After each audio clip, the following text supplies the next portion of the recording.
So tonight we have reached lesson 4 in Revelation, the transfer of the power, and we're looking at chapters 6 and 8. Last week, we looked at chapters 4 and 5 and Daniel 7, that great throne scene in heaven where Christ comes, takes the scroll out of the hand of the Father, and starts and receives that scroll with 7 seals on it.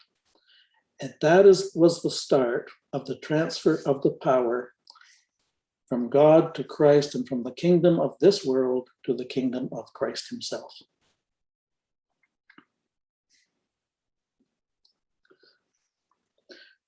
So as we go forward now in Revelation, we're going to start looking at the wrath and the judgments of God. We're going to look at the 7 seals, the 7 trumpets, the 7 thunders, which are not spoken of in any great detail, they're just mentioned, and then the 7 bowl judgments. Now, a lot of people see these as sequential judgments. In other words, 7, 7, and 7, so a total of 28 judgments that are strung out consecutively, one after the other. Other people see them as concurrent, though, so that some of the descriptions may be repetitious to a certain degree. And so instead of 28, you could have as few as 7 judgments. Okay. And some people, of course, there are all kinds of permutations and variations in how Revelation and the end times unfolds. Another challenge in understanding Revelation is understanding the tribulation and the events before it and the events after it. The events after it are fairly easy to understand, depending, of course, on your theology. But if you have a perspective on the millennium, after the tribulation comes the millennium. But in terms of the judgments, we don't know if they are all inside of the 7-year period that is called the tribulation, that starts with the Antichrist rising and making a peace treaty with Israel, or whether some of these judgments are outside of the tribulation. And if that's the case, how far outside are they? Are they immediately before it, or have they already been, shall we say, are some of them even passed already in time? So again, it gives lots of variation for people who study and write books about the end times to add variety to what the thinking is. One thing we're going to see, and I really want you to watch and pay attention to, is that all the events that we're looking at tonight and in the next few weeks are instigated by and directed from heaven itself. Now, in lesson 4, we're going to take a look at the breaking of the 7 seals. In chapter 6, we're going to see the 4 horsemen of the apocalypse as the first 4 seals are broken in sequence. In chapter 6, a total of 6 seals are opened. The sealing in chapter 7, we're going to see the sealing of the 144,000, and we're also going to see the congregation of the multitude around the throne of God. 2 distinct crowds, so to speak. And then in chapter 8, we're going to see the breaking of the 7th seal and the start of the 7 trumpets.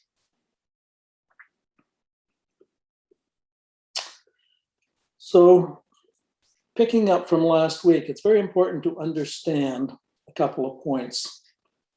John 5 tells us, "For the Father judges no one, but he has given all judgment to the Son."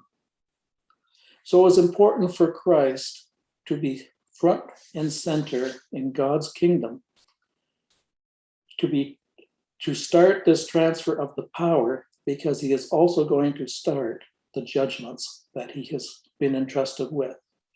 And why does he get to do them? That all may honor the Son, even as they honor the Father. So not only is the responsibility being transferred to the Son, but so is the honor and the glory transferring from Father to Son. And we will see that as we go through Revelation. We will see the songs that honor the Father shift and start to honor the Son. He who doesn't honor the Son doesn't honor the Father who sent him. Important verse for all of us, or thought for all of us. We need to honor the Son if we want to honor the Father. Carrying on, he also gave him authority to execute judgment because he is a Son of Man. Because Christ came in human flesh and died, God has chosen to give him the authority to execute judgment on mankind. Part of that is because he died for the sin of men, sacrificed himself, and now he can execute judgment on those who reject that offer of salvation. Don't marvel at this, for the hour comes in which all that are in the tombs will hear his voice and will come out. Those who have done good to the resurrection of life, and those who have done evil to the resurrection of judgment. And when we think of the resurrection, most of us think of what we call the rapture, when all the saints are caught up in the clouds to be with the Lord. But we have to keep in mind that everyone gets resurrected at some point in the future. And there are two major resurrections, one for those who have done evil and one for those who have done good. Everyone will experience a resurrection somewhere in the future. Starting in chapter 6 of Revelation now, I saw that the Lamb opened one of the seven seals, and that Lamb that came and took the scroll from the hand of the Father is now holding that scroll in his hand, or that book, and now he's going to open that first seal. And I heard one of the four living creatures saying, as with a voice of thunder, "Come and see." And behold, a white horse, and he who sat on it had a bow. A crown was given to him, and he came out conquering and to conquer. And so we see that the Lamb in heaven, beside the throne of God, breaks one of those seals. One of the four living creatures gives a command saying, "Come and see." And this white horse with a rider and a bow and a crown comes out on a quest to conquer. Now, one of the interesting things that is happening in our society today is that there has been a huge movement of individuals from Middle Eastern countries to European countries, and some of the newspapers and elsewhere throughout the world. And one of the tenets of Islam is for world domination. And in the past, Islam chose the sword to be its method of dominating surrounding cultures. In today's society, their expectation is that they will just move into other countries, become very, very, will increase their numbers, and they will conquer without having to fight to take over the peoples whose lands that they occupy.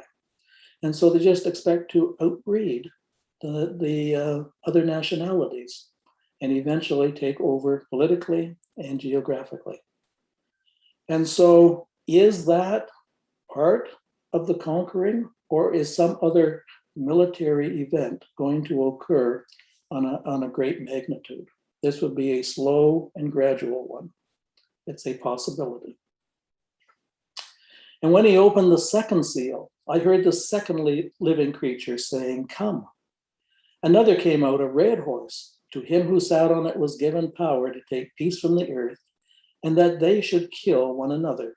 And there was given to him a great sword. So when the second seal is broken, again, that second living creature says, "Come." And this time a red horse comes forward, and he is given a responsibility. He's given the power to take peace from the earth. That basically man should kill one another.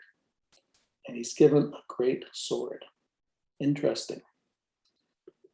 So we have a precedent for this. You remember that story we all had in our childhood in Sunday school about Gideon, and how he started with about 32,000 people, and he whittled them down to 10,000. They went down to the brook, and the ones that lapped got right down on their stomachs and drank directly out of the water, were all sent home, but the ones that sat on guard and lapped with their hand got to stay. So Gideon and 300 of his soldiers went to take on the whole Midian camp. So Gideon and the 100 men who were with him, he had broken his 300 into 3 different sections, came to the uttermost part of the camp in the beginning of the middle watch, when they had but newly set the watch. So here they were in the middle of the night. The new watch had just come on board. They're just waking up. And they blew the trumpets and broke in pieces the pitchers that were in their hands, exposing the torches that were in them. They blew the 300 trumpets, made a lot of noise, but God won the battle, and Yahweh set every man's sword against his fellow and against all the army. And Gideon and 300 men defeated the huge army of the Midianites, because God was on their side, and this was the tact that he used. So when we read in Revelation that God set each man against himself, or that horseman with the authority of God does it, we see that there is a scriptural precedent for this actually happening. And what would cause people to kill each other? Well, it probably doesn't take as much as we would like to think it would. Usually it just means the result of the loss of authority and stability in society. Civil disobedience and unrest, people rising up, and all it takes is 2 sides to become antagonistic towards each other, and once it starts, it's hard to stop. There are a lot of political divisions in our world today. There are a lot of economic discrepancies among people. And those that have money are often greedy. And those who need money don't care who they hurt to get what other people have. There are a lot of religious issues where one religion, or even within a religion, people will fight each other. And hunger is always a driving force, and it's increasing in our world. There are racial tensions. There are wars around the world, and there are even medical issues. And if a major medical issue goes sideways, people are going to be really, really annoyed. There are also liberty issues that people will fight to defend their freedom. And so once the edict goes out, we will see clashes, I think, all around the world. Revelation 6:5 and 6.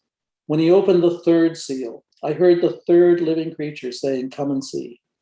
And behold, a black horse, and he who sat on it had a balance in his hand. I heard a voice in the middle of the 4 living creatures saying, "A konix of wheat for a denarius, and 3 konix of barley for a denarius. Don't damage the oil and the wine." So the konix was just a small measure of wheat, and denarius was about a day's wage. And so we can see that prices of food, as food scarcity increases, the price, of course, is going to increase. The Epoch Times on October the 11th, said food prices are soar across the world, have risen to their highest levels in a decade on the back of tightening supply conditions coupled with robust demand, according to the Food and Agricultural Organization of the UN. The FAO's Food Price Index, which measures world food commodity prices, has surged by 32.8% in the 12 months through September, coming in at a reading of 130 points, a level not seen since 2011.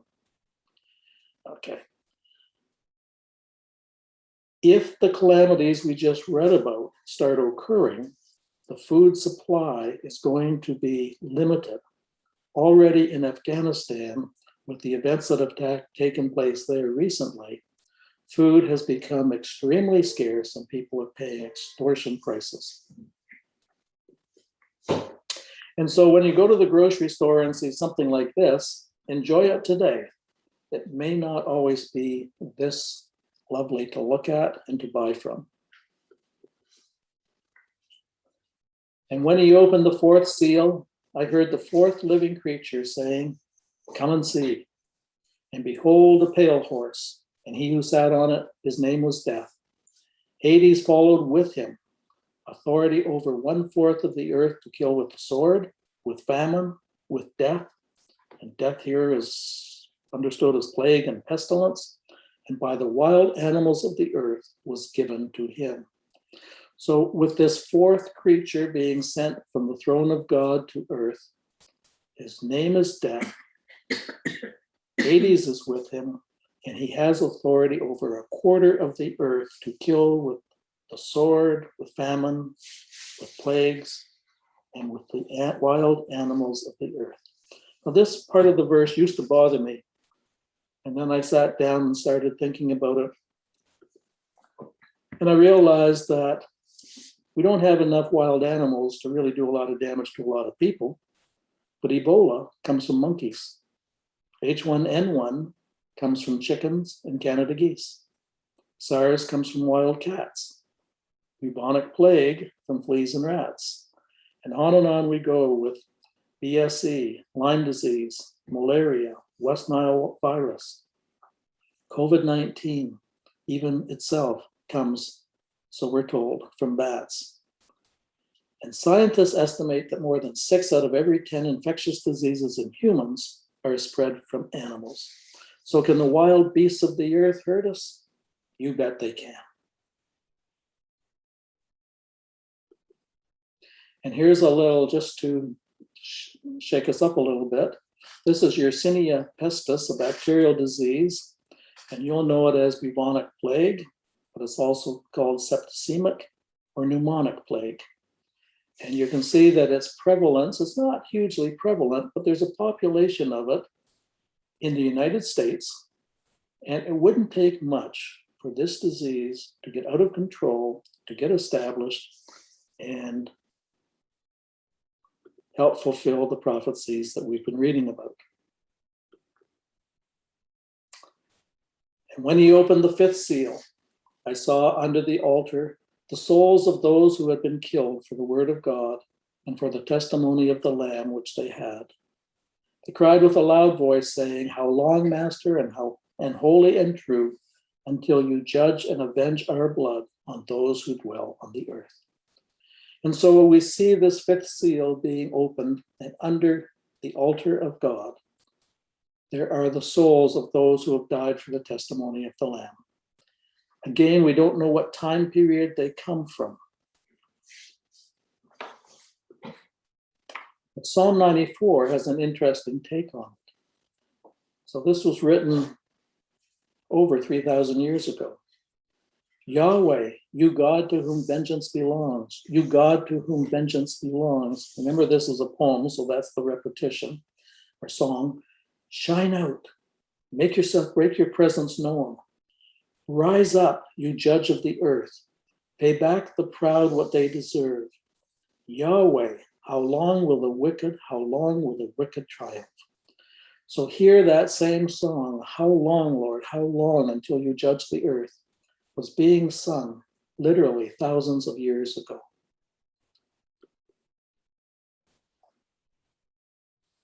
We saw 4 horsemen coming in response to the calls from the throne of God, and they had white, red, black, and dappled colorations. If we go to Zechariah, we read these words. Again, I lifted up my eyes and saw, and behold, 4 chariots come out from between the 2 mountains. And the mountains were full of brass. In the first chariot were red horses, in the second chariot black horses, in the third chariot white horses, and in the fourth chariot dappled horses, all of them powerful. Then I asked the angel who talked with me, "What are these, my Lord?" The common feature here is the coloration of the horses. The chariots, of course, are absent in Revelation, but we have these chariots in the same color of horses, in the same type of vision for Zechariah that John was experiencing. And so the angel answers the question of who are these horses, and he says, the angel answered me, These are the four winds of the sky, which go out from standing before the Lord of all the earth. The one with the black horses goes out towards the north country. And if you remember, the black horse was connected with famine. And the white one went out after them. So he followed with the sword. And the dappled horse went out from the south country. And that is death. We're not sure if these events are connected, but it would be interesting to watch the world if we are here to see it and see if there's any connection between, shall we say, the spread of these events north of Israel with famine and with death, and also with death moving southward into Egypt and Africa. If it goes northward, they're going into Afghanistan, Russia, Turkey.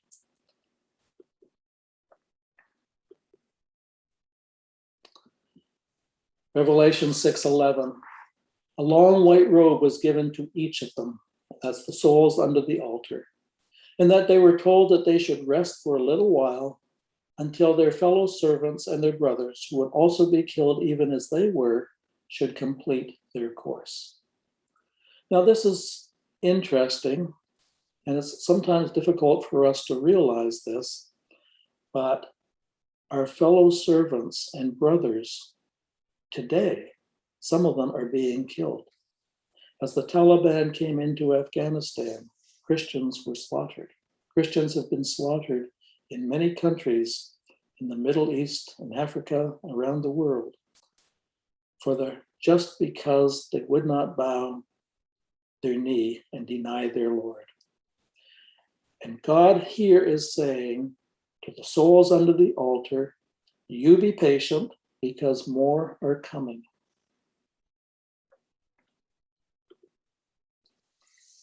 I saw when he opened the sixth seal, and there was a great earthquake. The sun became black as sackcloth made of hair, and the whole moon became as blood. The stars of the sky fell to the earth like a fig tree dropping its unripe figs when it is shaken by a great wind. And now we see a very cataclysmic event. And there's a great earthquake.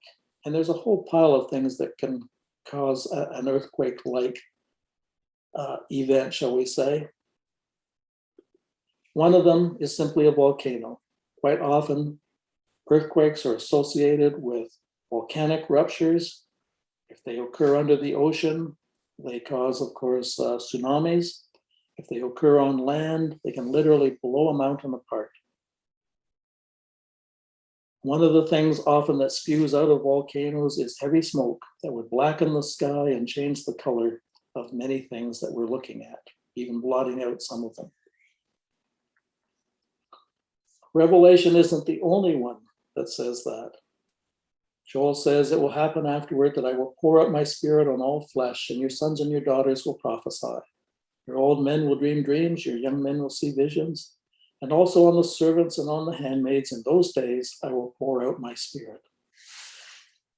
In the past, God often poured out his spirit on, shall we say, religious people, on those who were higher up in the hierarchy, so to speak.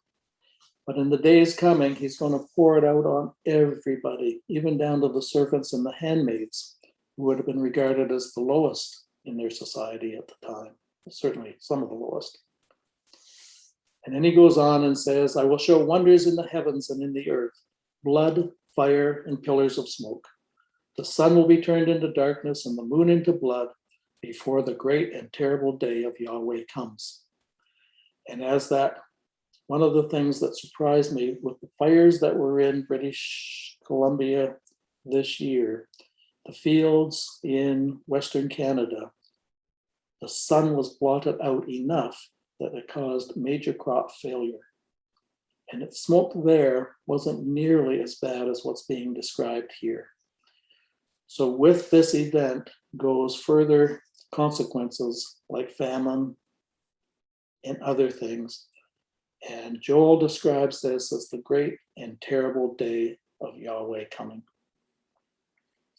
It will happen that whoever will call on Yahweh's name shall be saved. And this is the hope and the relief that we have. This is the time for the Christian community to continue evangelizing the world. For in Mount Zion and in Jerusalem, there will be those who escape, as Yahweh has said, and among the remnant, those whom Yahweh calls. So we have disaster, but we also have hope. And we also see that God knows this is going to happen. God is going to cause this to happen. And God is going to be there when it does happen. The sky was removed like a scroll when it is rolled up. Every mountain and island removed out of their places. The kings of the earth, the princes, the commanding officers, the rich, the strong, and every slave and free person hid themselves in the caves and in the rocks of the mountains. And so the sky is removed like a scroll, like one that is rolled up. Cataclysmic event is taking place for all of mankind to see. Think of it, mountains and islands moving out of their places. And the kings of the earth are starting to realize that they're not in control. And they want to hide themselves in the caves and the rocks of the mountains. Isaiah echoes these same thoughts. For Yahweh is enraged against all the nations and angry with all their armies. God does not like what the nations have done on earth. He has utterly destroyed them. He has given them over for slaughter. The sky will be rolled up like a scroll, and all its armies will fade away as a leaf fades from off a vine or a fig tree. So when you go out in the next few days and you see those leaves falling off of our trees, remember that a day is coming when the armies of the world will fade away just like those leaves. Revelation chapter 6 again. They told the mountains and the rocks, fall on us and hide us from the face of him who sits on the throne and from the wrath of the Lamb. For the great day of his wrath has come, and who is able to stand? A very terrible moment in time, but the sad thing here, they're not repenting.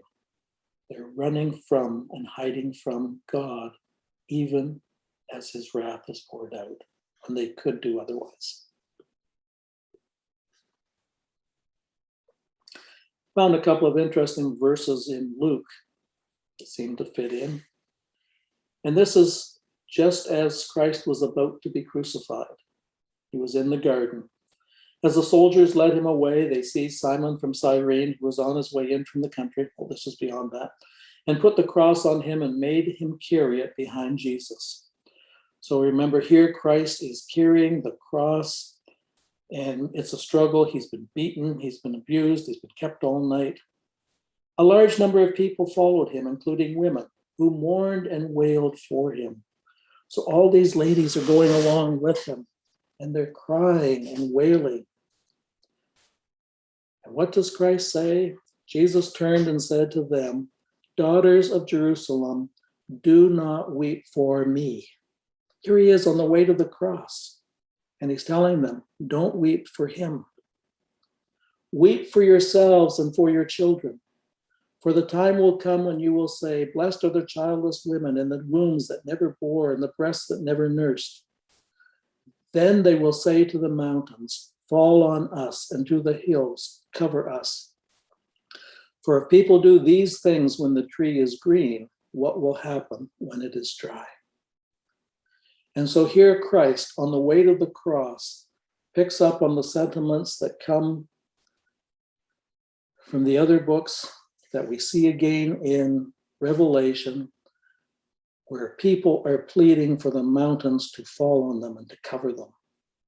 And Christ says, if people do these things, if people take me to the cross when the tree is green, what is going to happen when things are in chaos and in bad shape? So the day is coming, and even Christ said that the day was coming that was worse than the day that he was having. And he had a bad one. Gather yourselves together, yes, gather together, you nation that has no shame. Before the appointed time when the day passes of the chaff, before the fierce anger of Yahweh comes on you, before the day of Yahweh's anger comes on you. Seek Yahweh, all you humble of the land, who have kept his ordinances. Seek righteousness, seek humility. It may be that you will be hidden in the day of Yahweh's anger. So Zephaniah tells us, okay, that an appointed time is coming when the fierce anger of Yahweh comes on us. And what are we supposed to do? We're supposed to seek him, to be humble, to keep his ordinances, to seek righteousness, and seek humility, that God may be kind to us in the day of his anger. And that's part of the challenge for us, to recognize what is coming. And there's a consistent message throughout Scripture that such a day is in fact coming. We can't ignore it. Isaiah 2 puts it into a nice context. The loftiness of man shall be bowed down, and the haughtiness of man shall be brought low. God does not like pride. And Yahweh alone shall be exalted in that day. Christ is going to be lifted up. Men shall go into the caves of the rocks and into the holes of the earth, from before the terror of Yahweh and from the glory of his majesty, when he arises to shake the earth mightily. Stop trusting in man, whose breath is in his nostrils, for of what account is he? So here is a very beautiful description of why God is judging the earth. It's for the loftiness and pride of man. After this, I saw 4 angels standing at the 4 corners of the earth, holding the 4 winds of the earth, so that no wind would blow on the earth or on the sea or on any tree. So as we start chapter 7, we see a moment of quiet. 4 angels standing at the 4 corners, holding the 4 winds.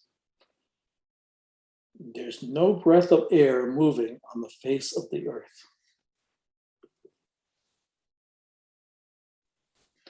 Daniel said, in my vision at night I looked, and there before me were 4 winds of heaven, churning up the great sea. So the 4 winds are going to get active, and we'll see how this corresponds to Revelation when we get to chapter 12. And Daniel saw 4 great beasts, each different from the others, coming up out of the sea as these winds churned. Let's get back to the quiet time. I saw another angel ascend from the sunrise, having the seal of the living God. He cried with a loud voice to the 4 angels to whom it was given to harm the earth and the sea, saying, don't harm the earth, neither the sea nor the trees, until we have sealed the bondservants of our God on their foreheads. So if you're getting the connection here, another angel comes along and he cries to those 4 angels who are holding the wind back and says, don't harm them for a little bit. Then he eventually is going to let them go and churn up the waves and bring that harm to the world. Right now, they have to seal the bondservants of God on their foreheads. I heard the number of those who were sealed, 144,000, sealed out of every tribe of the children of Israel. The tribe of Judah, 12,000, of the tribe of Reuben, 12,000, of the tribe of Gad, 12,000. Asher, Naphtali, Manasseh, Simeon, Levi, Issachar, Zebulun, Joseph, and Benjamin, each had 12,000 sealed for God with the seal of his approval on their forehead. It's no surprise that when Satan brings forward the mark of the beast, it's on the hand or on the forehead, somewhat mimicking the seal that God puts on his chosen people. Just going to back up there. And we don't understand the full purpose of the sealing of these individuals. A number of people, scholars, do feel that these people are going to be charged with evangelizing. And those sometimes in the pre-trib camp believe that these are the people that spread the gospel during the tribulation period. Some feel it's people who take it to the Jewish nation. Verse 9 of chapter 7. After these things I looked, and behold, a great multitude, which no man could number, out of every nation and of all tribes, peoples, and languages, standing before the throne and before the Lamb, dressed in white robes with palm branches in their hands.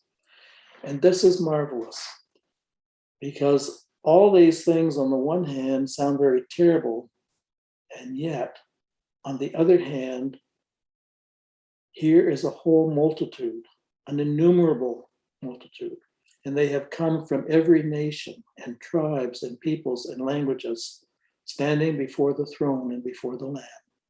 And they're dressed in white, and they've got those palm branches in their hands. We've got to understand that God has made choices of his people from the nations and the tribes and the languages around the whole world.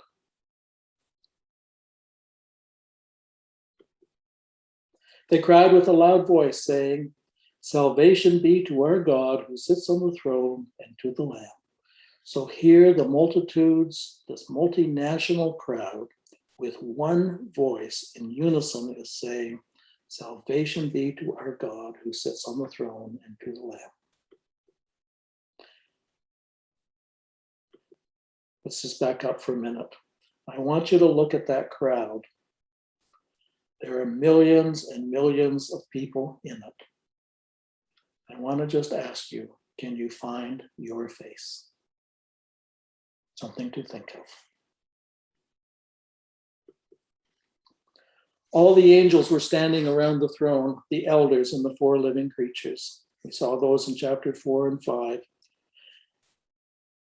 And they fell on their faces before his throne and worshiped God, saying, "Amen, blessing, glory, wisdom, thanksgiving, honor, power, and might be to our God forever and ever. Amen." And so here we see the folk around the throne worshiping God and giving him the blessing of glory, wisdom, thanksgiving, honor, power, and might forever and ever. This is a kingdom that's forming, that is a forever kingdom.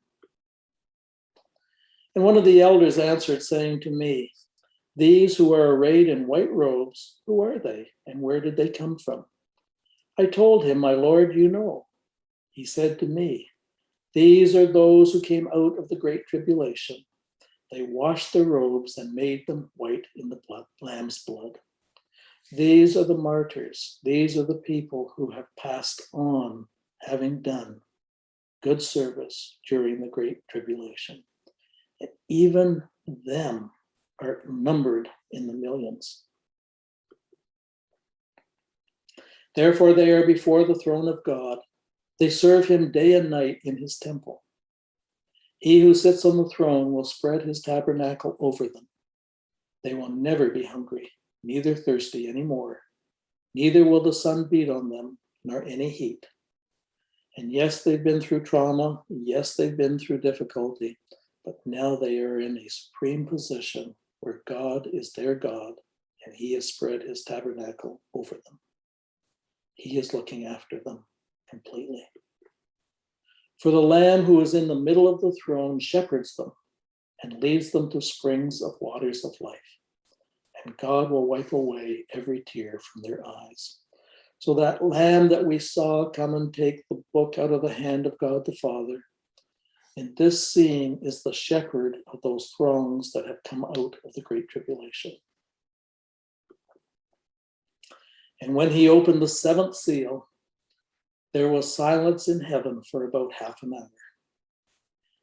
And I saw the seven angels who stand before God, and the seven trumpets were given to them. You know, there are times when people can yell at you. but nothing speaks louder than the moment of silence. And you just don't know what's going to come. And here in heaven, when that seventh seal is opened, there is silence in heaven. Something dramatic is about to happen. And the seven angels who stand before God were given seven trumpets, and they're going to start blowing them. Another angel came and stood over the altar, having a golden censer. Much incense was given to him, that he should add it to the prayers of all the saints on the altar which was before the throne. And so here we see that an angel has a golden censer, okay, carried, I believe, the coals of fire, some of the incense. And he should add it to the prayers of all the saints on the golden altar, which was before the throne. And sometimes we're not sure how our prayers are perceived. Revelation 4:5 says, the smoke of the incense with the prayers of the saints went up before God out of the angel's hands. The angel took the censer and he filled it with the fire of the altar, and he threw it on the earth. There followed thunders, sounds, lightnings, and an earthquake.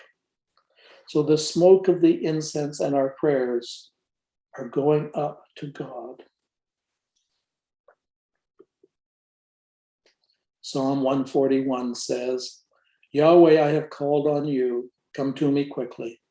Listen to my voice when I call to you. Let my prayer be set before you like incense, the lifting up of my hands like the evening sacrifice. Our prayers go up like incense to the Lord. It is something he loves, something he enjoys. He loves to receive our prayers. Our prayers are a form of our worship. Exodus 30, as they were dealing with the tabernacle in the wilderness. You shall make an altar to burn incense on. You shall make it of acacia wood. Aaron shall burn incense of sweet spices on it every morning. When he tends the lamps, he shall burn it. When Aaron lights the lamps at evening, he shall burn it, a perpetual incense before Yahweh throughout your generations. Yahweh loves incense, especially when our prayers are mixed in with it. And it goes all the way back to Exodus, that was producing on earth a model of what happens in heaven before the throne of God. Back to Revelation chapter 8. The seven angels who had the seven trumpets prepared themselves to sound.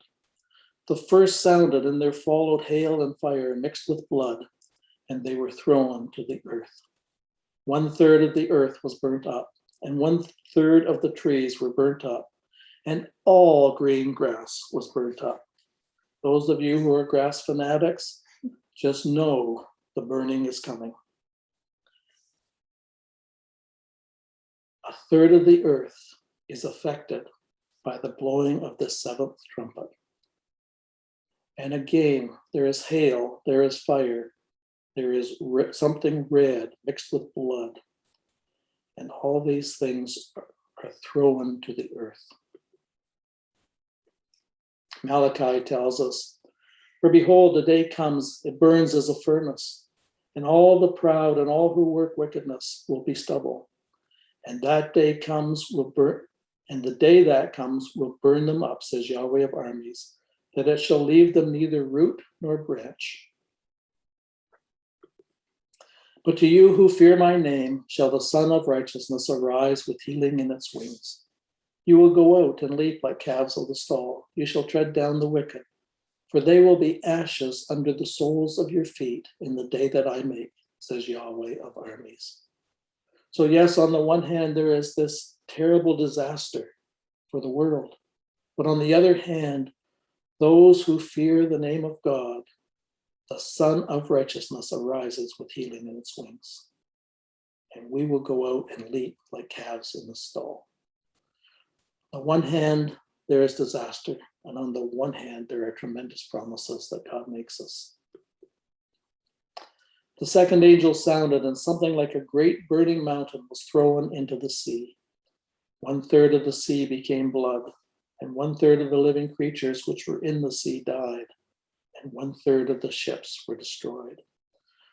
A cataclysmic event, something burning like a great mountain, is thrown into the sea.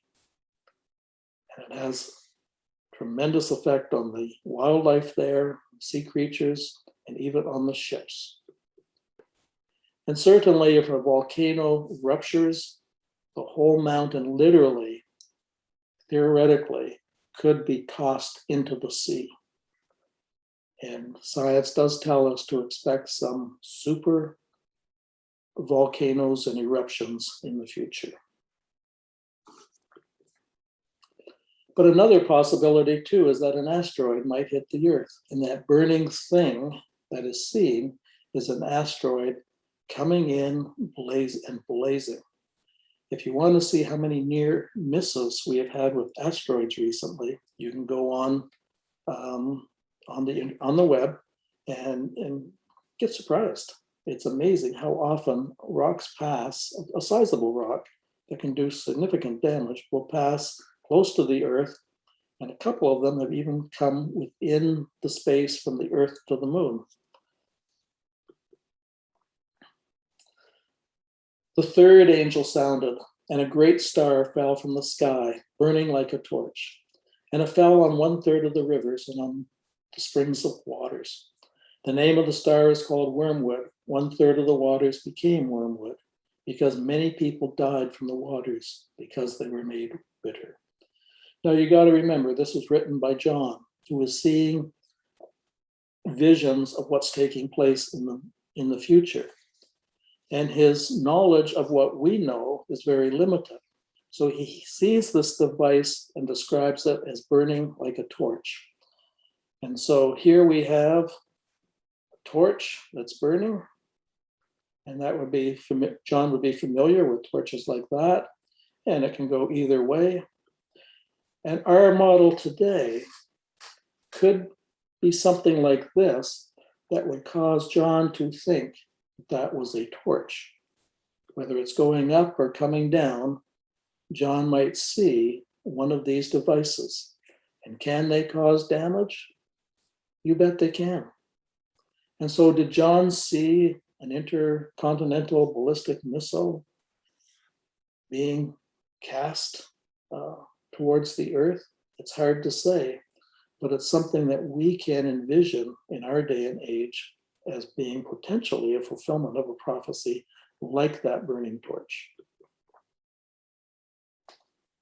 The fourth angel sounded, and 1/3 of the sun was struck, and 1/3 of the moon, and 1/3 of the stars, so that 1/3 of them would be darkened, and the day wouldn't shine for 1/3 of it, and the night in the same way. Again, disaster after disaster, and there's probably an accumulation effect. 1/3 of the sun, a good portion of the Earth, is blanketed by a cloud that will not let light through it.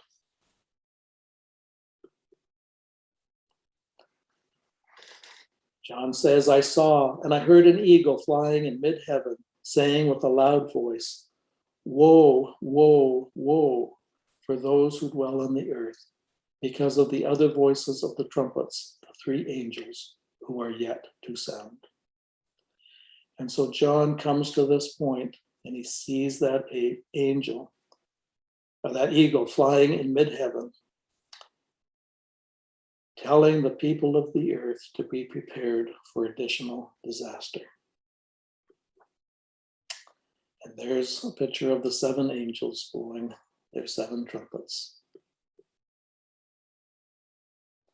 So we've reached the end of chapter 8, and there's some good lessons here.